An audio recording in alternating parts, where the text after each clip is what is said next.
Bonjour Grégory Levaux. Bonjour Thibault. Vous êtes président de l'École européenne de Contract Management, le 2CESM, et vous nous aviez dit dans une précédente interview que l'une des spécificités du contract manager, c'était son approche de la négociation. Il y a une autre de ces spécificités, c'est son approche de la résolution des conflits, et c'est ce qu'on va évoquer aujourd'hui. Alors d'abord, est-ce que vous pouvez nous en dire un peu plus sur cette approche? Oui, bien sûr.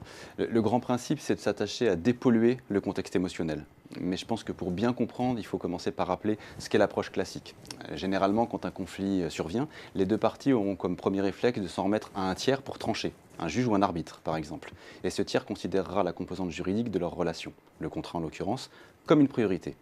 Il s'intéressera ensuite à la composante objet de cette relation, comme par exemple le montant des indemnités. Et finalement, s'il reste du temps et qu'il sait faire, il abordera la question des émotions. Donc au final, il y a de grandes chances que la solution ne contente personne, puisque les parties en sont dépossédées, ce qui conduira à des déperditions financières, bien sûr, surtout si l'on considère le cycle contractuel dans son ensemble, c'est-à-dire avec l'optique d'une reconduction du contrat.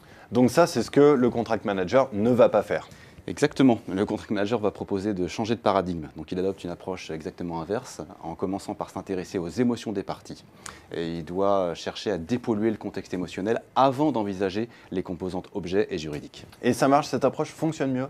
Oui, pour schématiser, on peut représenter les deux parties par deux droites parallèles, et l'espace entre les deux va être le conflit.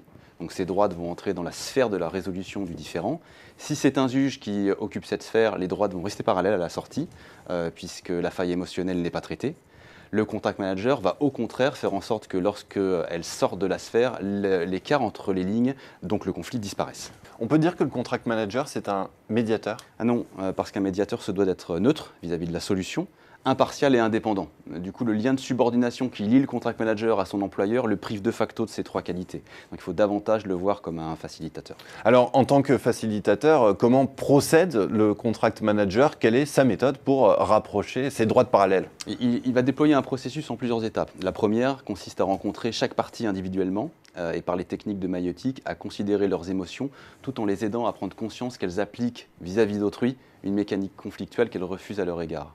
Puis en travaillant sur la requalification des composantes du conflit, le facilitateur entraîne chaque partie à fixer des règles de communication qui serviront à pacifier les échanges lors des séances suivantes qui réuniront cette fois tous les protagonistes. Et quel rôle joue le contract manager dans ces réunions? Eh bien, trois choses. Un, il s'assure que les règles de communication fixées par les parties sont respectées. À défaut, il se permet de leur rappeler. Deux, il poursuit la décontamination émotionnelle chaque fois qu'une composante du conflit surgit, un jugement, une entrave ou cette tentation d'imaginer le pire de la part de l'autre. Et finalement, il ouvre la négociation collaborative et accompagne les parties vers l'identification de leurs propres solutions, sans jamais s'autoriser à l'envisager à leur place, puisque la méthode a pour avantage de rendre aux acteurs du cycle contrat et du cycle projet leur liberté de choix, au-delà de l'aveuglement émotionnel. Donc c'est pas simple, mais avec une bonne formation et beaucoup d'entraînement, tout est possible. Eh bien, merci beaucoup Grégory Levaux pour cet éclairage sur cette approche du contract manager quand le conflit survient. Merci beaucoup. Merci à vous.